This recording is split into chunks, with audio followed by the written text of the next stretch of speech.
Hello everyone. Welcome back to my Minecraft podcast / long play / playthrough / talk about whatever the fuck I want to. So I just want to talk a little bit about the episode today. Today's going to be a little bit more of the monotony of Minecraft and just like more laid back type stuff. I went mining in this episode.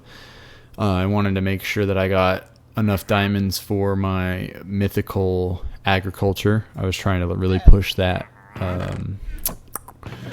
mod so that we can get that started. So yeah, I'm going mining this time. But I think I do have a good topic for us to bounce off each other. I mean, just myself, really, in the moment. But I hope that some of you guys identify with this topic and can relate to this topic. So I'll just get into it. What I want to talk about today, in the broad scheme of things, is what happened to a more simpler society. What happened, dude? Seriously, what the fuck happened? And I mean this in like kind of every way possible. Like, where did we go wrong, right? Where did society get so complex so fast that having all these human problems, right? And I mean, it's not like we didn't have the human problems before, but I do feel that maybe in the current society, everything is more, what's the word I'm looking for? Maybe trafficked or broadcasted. I think that's a good word. Everything is broadcasted. So with everything being more broadcasted in life, you get to see more problems that people are having on a regular basis instead of, say back in the day, quote unquote, let's call it the 90s. You didn't hear about all this. Oh, check this shit out. Look at this. There's like 3, 4, 5 creepers, dude. The mine entrance is right over there. I was freaking out about this shit. There's 3 creepers all next to my dogs. I was like, I'm just gonna run, dude. I'm just gonna run. Isn't that ridiculous? That's crazy, right? And then there's a 4th one there. Oh my god, I thought it was insane, dude. It was insane. One of them even blew up, dude. Oh my gosh, we made it unscathed. Thanks to that fucking skeleton, he blew that creeper up. Anyways, here we go, down into the mines. But yeah, so you go to the 90s, right? And the 90s were I would say a little more laid back. I mean, I'm a 98 kid, but I still had early 2000s, late 90s type of thing, like where, you're outside all the time. You go to your friend's house to see if they can come out to play. If you knew like their bike was outside, you'd be like, oh shit, everybody's here already. Like my homies are here, so he's bound to be able to come outside.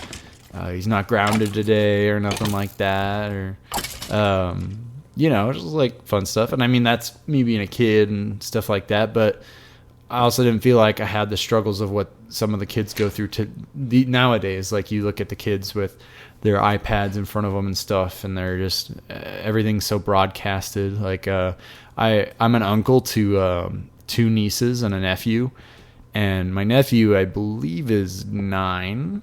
I want to say he's 9, but I went over to my sister's house a few months ago, and he's saying stuff like, oh, no. What was it? He sent me a video on Snapchat. He knows how to use Snapchat at freaking 9 years old. He sent me a video of him doing a backflip on a trampoline, which is awesome. But he did the backflip, and he looks at the camera and he goes, all right, chat, rate my backflip on a 1 to 10, and if my Riz is good enough, or some stupid shit like that. And I was like, dude, what the hell? Now, that's more of like maybe a generational complaint about just language, right? I'm showing my age a little bit, but the whole video thing, and then like him looking for approval about like what he did on video, and he should just not be worrying about that at 9 years old, and he should just be doing the backflip for his parents and shit. And like, I don't know, it just stood out to me as kind of funny. But kind of getting off of that general topic,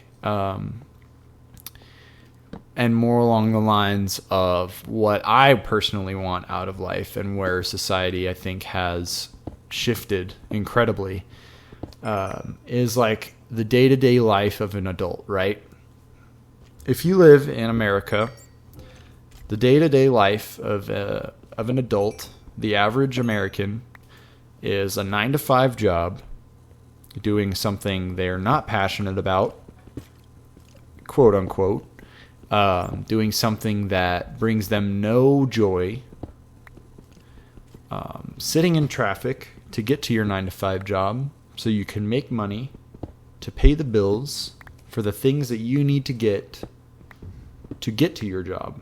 You need to have the money for the car, you need the money for the gas, you need the money for the insurance, you need the money for if your car breaks down, you need the money for rent. So it's a 9-to-5 job, come home, sleep, eat like shit because our food kind of sucks. It's all processed, and if you want to eat better, it's going to cost you more. Now, are there ways around this? Yes. But again, I feel like in this day and age, we've been put in a disadvantage. We, meaning the younger crowd, and just Americans in general, have been put at a disadvantage based on what is good for the entire society instead of like individual. Like if we were more focused on, this is me figuring out that I just busted through a cave that I've already explored, and I was like really disappointed. And so I was like, well, shit, I'm going to go this way, right? So, but like, in my opinion, right, a way we could solve this, right, is just, obviously I don't know nothing about, I'm no government official, but if we take it by class, right, like we have the middle class, the lower class, and the upper class, and we try to solve their most pressing issues, right, maybe things would go a little bit better. Maybe if we just made our food better overall. Maybe we just made a couple things in school more mandatory. Maybe if we made, like, for my example in cooking, my career is cooking. Why isn't cooking mandatory? I know it's coming back. I've heard some kids that I've worked with in the kitchen that it is coming back to high schools, which I think is phenomenal. If I could be a high school cooking teacher, for the most part, being a teacher is hard, but if I could do that, I would totally do it. I love teaching people about cooking and just like nerding out over that shit and just coming up with stuff that like is just so delicious that it just brings us all together, and you can really enjoy a meal with your friends, with your family, with anybody you want to. So it's one of my passions in life for sure, but I'm glad it's making a comeback in schools and it's being taught and stuff like that. So obviously somebody made a uproar about that, and we got it back in schools. There's whoever, thank God to whoever did that. I really appreciate them. But simpler society, what else did I want to talk about? Stuff like that. Why did that disappear? Why did we have to take a break from learning how to cook? Like, why was that taken away from the curriculum? Do we not have the money for that? Or it's like a necessary human skill. You know what else is on the human skill? If we want to talk about setting us up for failure, right? So I didn't learn how to write a check until I was like 23. Maybe, no. Let's call it like 20. Let's call it 20. I didn't learn how to write a check till I was 20. You know how many bills you could have by the time you're 20? depending on your situation, you have a lot of bills. I had to learn how to write a check for my mom. I didn't learn how to write a check in school, but they just expect you to know how to do that shit as soon as you leave school. And that's not taught in school. Financials are not taught in school for a reason. And say what you will about that, but I think it's a terrible thing. I think it shouldn't be allowed. You should be fully aware of your financial situation in school if that's what you want to go into. Like, kids who are really good at making the best out of a bad situation could really benefit from a financial class in high school. You know what I mean? I had a friend who was, he would never do his homework or whatever, and but he would somehow talk to the teacher in a way that he could, get away with it. And so I feel like, and he has done nothing in life but do crazy shit like flipping cars or trading the stock market stuff. Like, he's just really good at making the best out of a bad situation. And I think that's really important to understand when you get into adulthood. And it's not taught in schools. And that's like a really big bummer, right? Simpler society. I'm gonna get away from like the school stuff, because that could be a whole nother topic, right? But so while on this podcast, I'm going to reference another podcast that I love so much, and I do think that you guys should check them out. They're called Acorn Land Labs. They're amazing. These guys are leading the charge. They're one of the bigger guys leading the charge in off-grid living, small societies, small communities. They're really trying to nurture the idea of kind of going back to more affordable housing, collecting your own rainwater, farming for yourself. These are goals that I want to achieve later in life. So if I can eventually farm my own food, live on a property that's not massive, but have some land, have some animals, not use my car as often, kind of just enjoy the life given to me, and be more productive and grow my own food and then cook my own food. Like, that's a big thing for me. In my profession, I love working with fresh produce, fresh ingredients. So it's like Papa John's, fresh ingredients, just make it better. That's a big deal for me. So I want to know where that went personally. Where did the simple society go where if I wanted to be a farmer, I could make it happen pretty easy? If I wanted that life, I can make it happen pretty easy. Now, I can't find a property with no backyard, nothing like that, under $350,000, maybe $400,000. That's almost $500,000. And I don't get a backyard. I get like a condo. I get a 2-bathroom condo with maybe a balcony, maybe a couple greenhouse windows. And I have to share a wall with somebody still. So what happened to buying a small house? Like, my fiance and I talk about it all the time. We really we don't need anything larger than 1,200 square feet or 1,300 at max. Like, we're looking at 1,100 square feet, 1,000 square feet. What we want is a backyard, like a smallish shed / garage, just because of our hobbies and our interests, and then a yard. Like, here's me fucking with an ore that I can't mine, dumbass.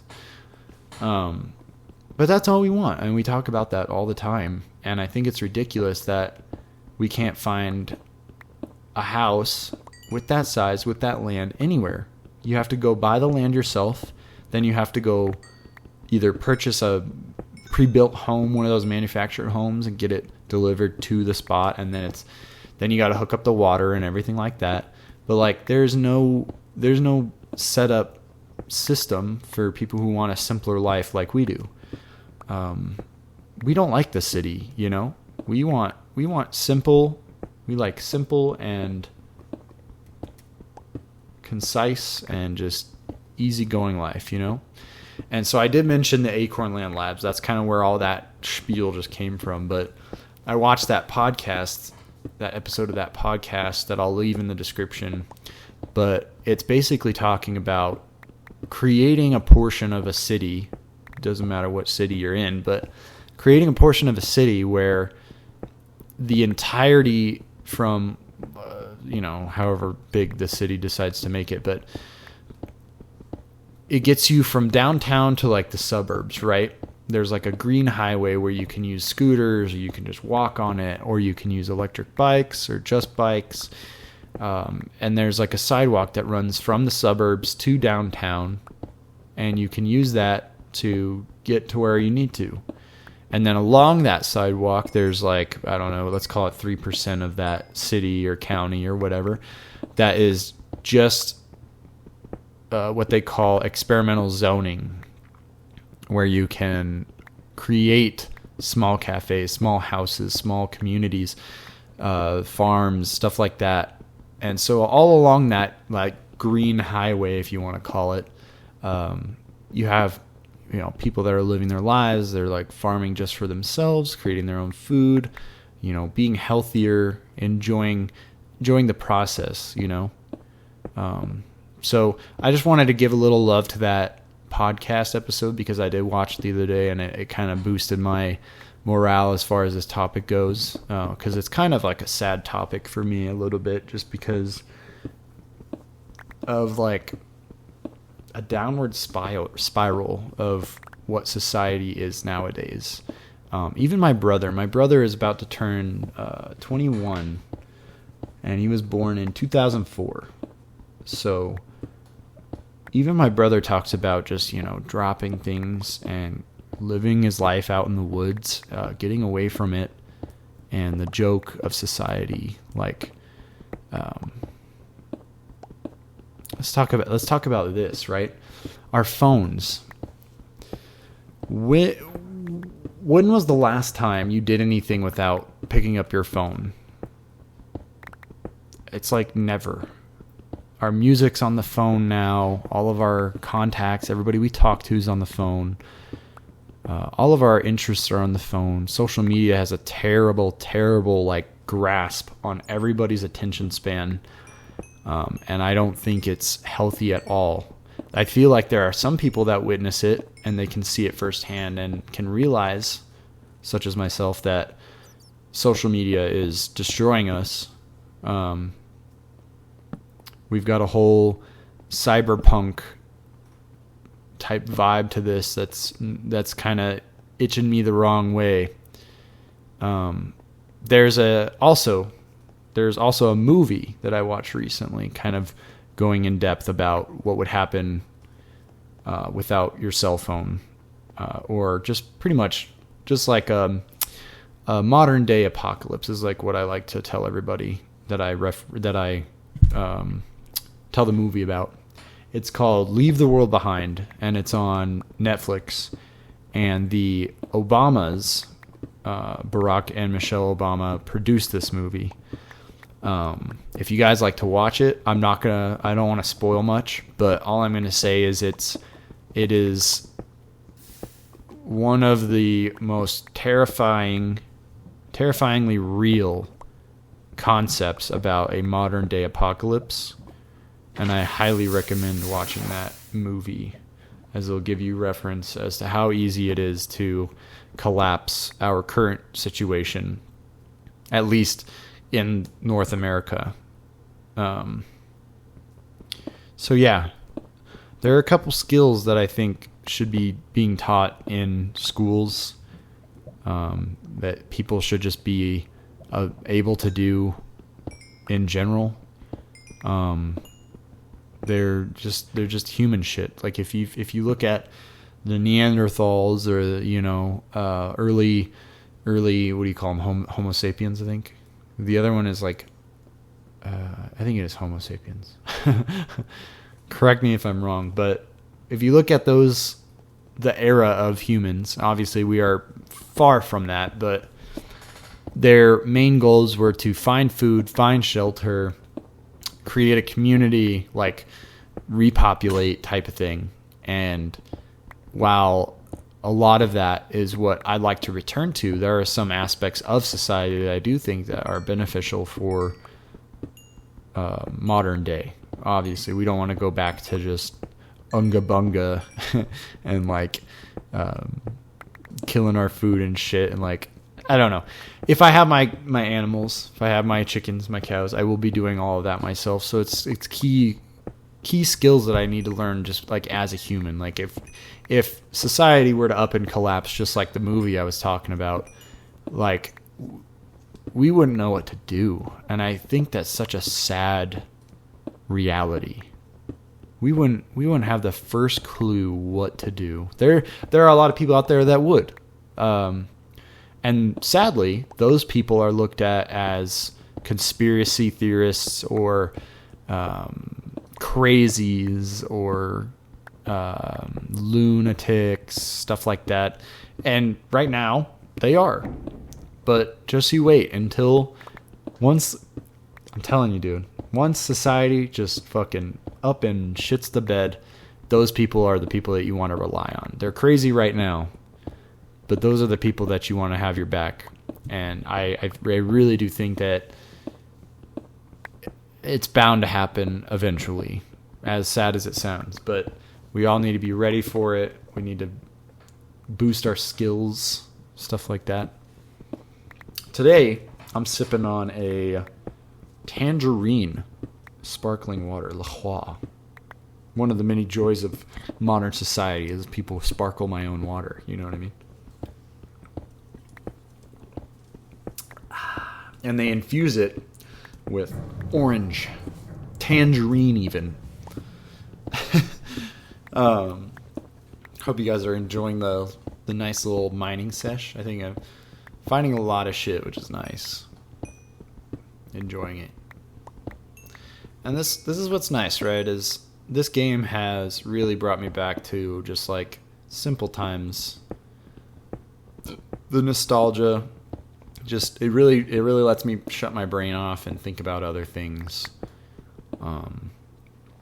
Not think about some existential shit like this. But that's still good. It's still things to consider. It's still, and like I said in the last episode, like as you get older, you start thinking about other things, and other things start mattering. Wow, that's a word. Other things start mattering. Am I right on that? Oh my god, I think I'm retarded. I think I'm stupid, dude. Stuff starts to matter to you more the more you get older, and there's just other things that take up your brain, your cognition, dude. You start thinking about all these other things you want to improve upon. Another problem that I want to address with society, and this has happened in the past 4 years, I think, 4 or 5 years, like right around COVID time, and it was coming to a head after that, or up to that point, but now I think it's just out of hand. It's ridiculous, and I believe TikTok is to blame for a lot of this. But that's just me. That's my boomer take on all of this. Is just the over-sexualization of just everything. I feel like ads on anything are just over-sexualized. You see just random videos that just have some random bullshit in it. Like you're like, why is that even there? Like, and everything is doing it now. YouTube will do it, Snapchat will do it, Instagram's been doing it, Twitter does it. Like, it's rough. And now it's spreading to, I saw a video of somebody just walking through Times Square, and it's on the ads in Times Square, and just awful. Like, awful. Like, what a time to be a woman, you know? Like, this is a terrible arc. To be a woman, to be a man. Like, just everything is just looked at as so sexualized. And it's just awful, dude. And I talk to friends about, like, the online dating scene or whatever, because I've never done that, thank God. I never want to. It's so stupid. It's what in the world, dude? Go out and fucking do something. Go and meet people, bro. Like, stop being a lame ass and just scrolling your phone at the next person that you want to fuck. You know what I mean? It's so dystopian. It pisses me off. But like, they tell me that the online dating scene is garbage, right? And it's just because people are just blinded by what a true person is. And that's where society's going, man. It's just like, why can't we have a simple society where you go out, you meet people normally, and that's a normal thing? Like,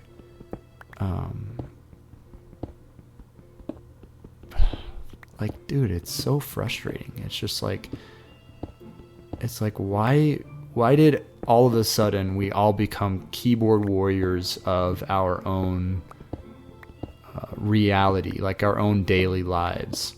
Like, I'll give you an example. That a keyboard warriors analogy was kind of a bad one, but I'll give you a better example right here. COVID, our 2020 scare of what society could have just collapsed in, right? We got a little taste of it, so it's coming eventually. But 2020, right, scared everyone. There wasn't a single person that wasn't like, oh yeah, whatever. You know what I mean? You talk to everybody and everyone was terrified. At the time, I worked at a grocery store, and you can only imagine how that was. It was nuts. And people were just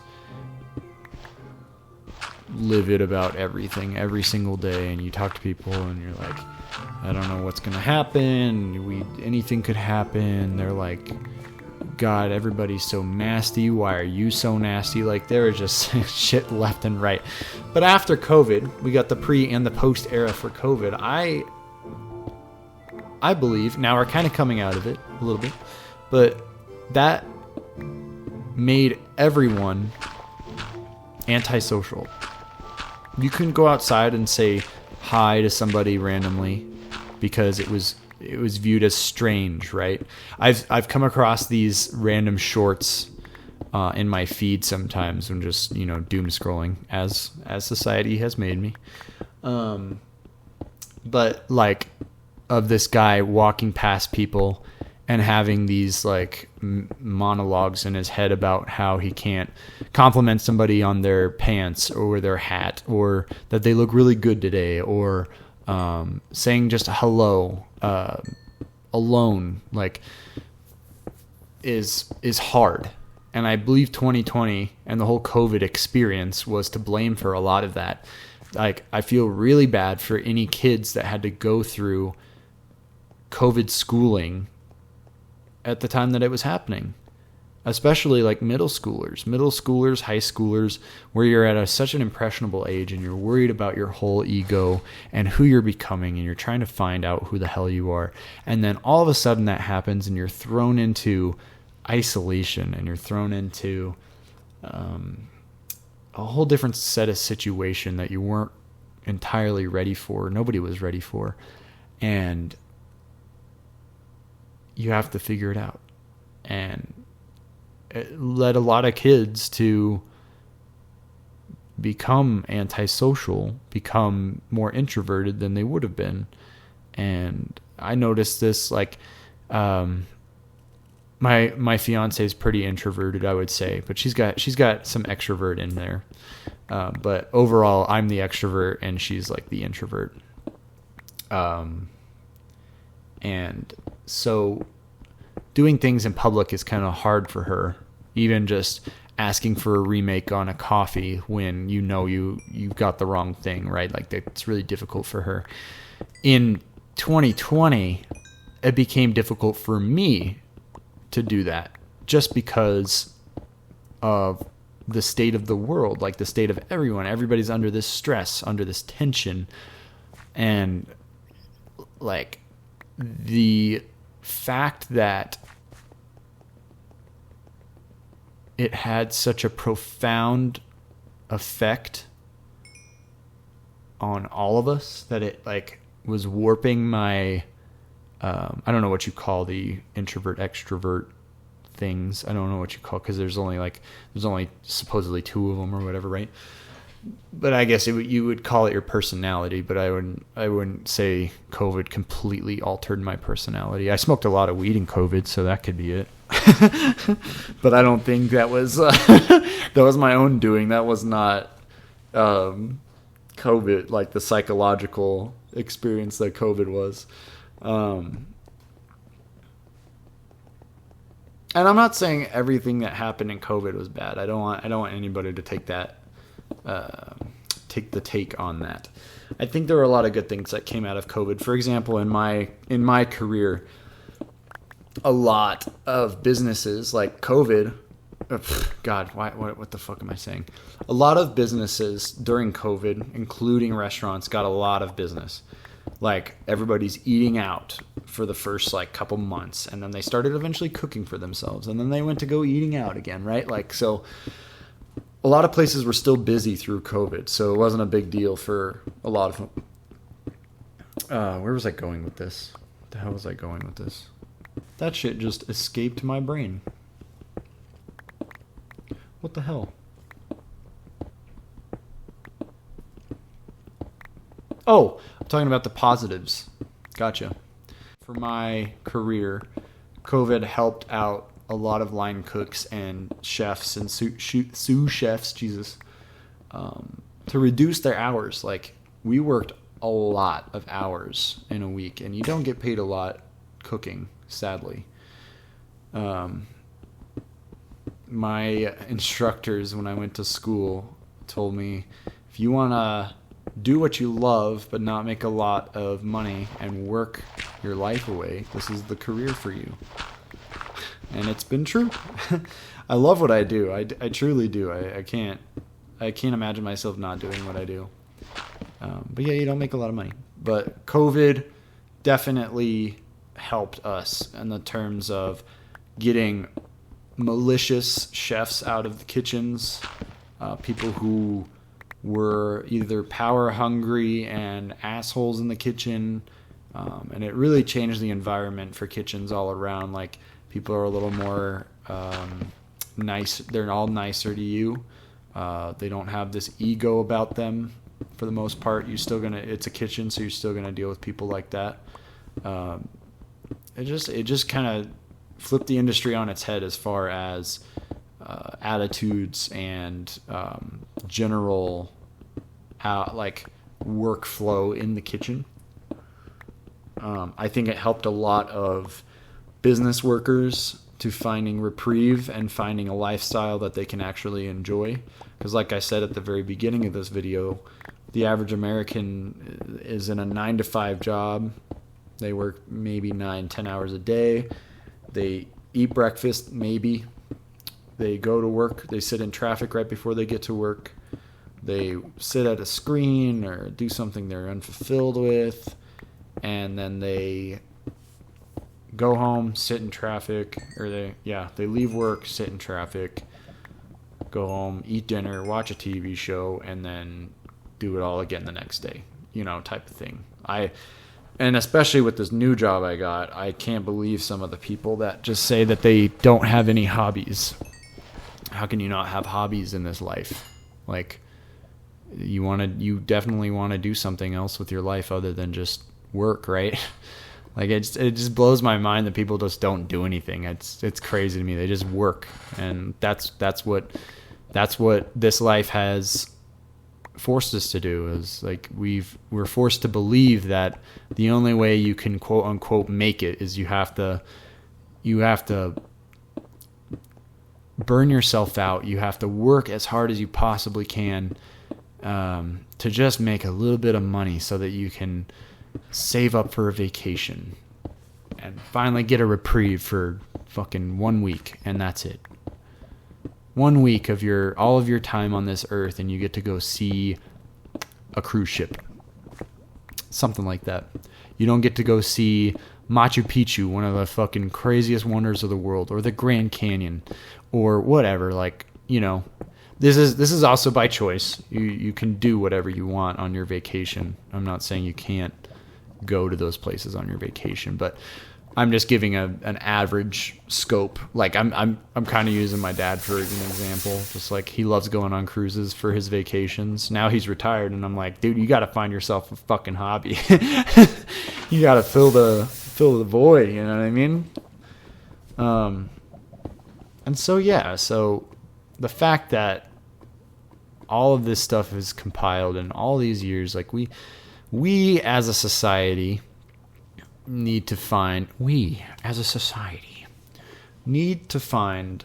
a better way to go about our lives, a better way to feel productive, a better way to find some serotonin in our everyday, because the dopamine is abundant. We have so much of it. It is everywhere, but there is no serotonin. Like, the serotonin you get from doing the dishes, doing your laundry, is not enough because of the amount of dopamine there's around you. I find it, personally, kind of hard to do those everyday chores unless I'm, like, really focused. If I like, need to tell myself I have to do these things before I do anything else, right? Or else it'll never get done. It just won't get done. And maybe that's ADHD for me, or ADD, or whatever. I'd actually prefer not to know, because it's just who I am. You know what I mean? I don't need somebody to tell me what I might have or what I could have, because how do they know how my brain works? And I know that's a really weird way of looking at it, but I'm sure somebody else feels the same. I'm the only one that knows how my brain works, so it's up to me to figure that shit out through my whole life, you know? So, and that's a whole nother circle of society, like with antidepressants and the whole pharmaceutical problem and Band-Aid fixes that our healthcare system seems to like to do all the time. I'll tell you a quick story about that. I don't want to, that's a whole nother thing and like a whole nother rant that I don't really want to get into, but I will tell you a story about that. I was at work and my diet was pretty bad. I'm in the middle of summertime at the country club and my diet is bad. I'm eating pretty terrible things throughout the day. I'm never having a full meal because we're kind of busy, but I'm like grazing through the day. So excuse me. One night, I was trying to fix my diet that week, and I feel like I ate pretty good. I was eating like I ate like a salad every other day, and then I would have like maybe like a pasta at night or something, and then I was actually starting to eat breakfast again, which is hard for me because I was a PM line cook, so breakfast was at like 12 o'clock, 12 p.m. And so, but I felt like I was doing pretty good, right? So I was like, okay, fuck it. I get like a little bit of ice cream, and a little bit of ice cream was like maybe a 2 to 3 ounce scoop of ice cream. So I eat this ice cream, and it sinks to the bottom of my stomach with sharp pains, and like I was getting like hot flashes, cold flashes. I had to sit down and just like wait for this shit to pass. And I was like, what in the hell is that? I've never experienced that before in my life. It was really scary. I was like, is there something, like, am I going to die from some stomach bullshit? right now. Like, it was that serious. So after that scare, I waited another day, and then I ate like this tiny slider cheeseburger thing, and that it kind of had the same effect on me. And so I was like drinking ginger ale, trying to figure it out, drinking some ginger tea in the morning, trying to calm my stomach down, right? And so with 2 scares like that, when it's that bad, I was like, okay, I'm gonna go to urgent care and see if I can get like a recommendation on what the hell is happening. So they lay me down on this fucking table and they tap their fingers on my stomach. And I'm not, I'm like, I don't want to insult somebody's doctorate because they worked really hard to get there, but like when I tell you I'm having like level 7, 8 pains in my stomach, and you lay me down on the table and you tap your fingers on my stomach, does this hurt? Like, what the fuck? You know what I mean? Like, I was expecting, like, obviously you can't just go straight to like an MRI or whatever, but I was expecting like maybe an ultrasound, or like they already had an answer because there's something going around, something like that, but I was not. So then they literally prescribed me like medical grade antacids, and these things were like, with my insurance, thankfully only $20, but it was going to be like $250 without insurance, when a bottle of Tums costs $5. So it's a little PO'd about that. So I start taking the medication. There's one that I had to take in the morning, and then one I had to take in the evening. Famotidine was in the morning, and omeprazole was at night. I was taking the famotidine in the morning, and I was getting chest pains, which was a side effect from famotidine. So I'm like, great, I'm having chest pains. And it says on the bottle, or if you experience chest pains, you need to go to the hospital. So I go to the hospital for chest pains. And you know what they fucking tell me? They hook me up to their cyberpunk machine, and they fucking put all these sticky things all over my chest, and they rush me into the fucking room, and they're like, blah, blah, blah. Oh, heart looks great. Blood test came back great. Your pancreas is a little high, but that's probably like just some sugar you had earlier. You should probably just stop taking the famotidine. So I go to the hospital after being prescribed medication that I probably didn't need, and I receive a $1,700 hospital bill, which, if I didn't have insurance, it would have been a $20,000 hospital bill, believe it or not, for literally taking the medication that they gave me. So that is the Band-Aid solution of America, if that sums it up at all for you guys. Yeah, so society's fucked, man. I'm not happy with it, but I hope you guys can find a little bit of light somewhere that you can just hang on to. For me, it's my hobbies, what I love to do, what I spend every day doing. My business, I want to get that up and off the ground. Just find something you can latch on to, because when you think about it too much, it truly does get overwhelming, and it sucks. It does. But I really hope you guys find a breakaway from the reality and something that'll keep you going every day, because that's important.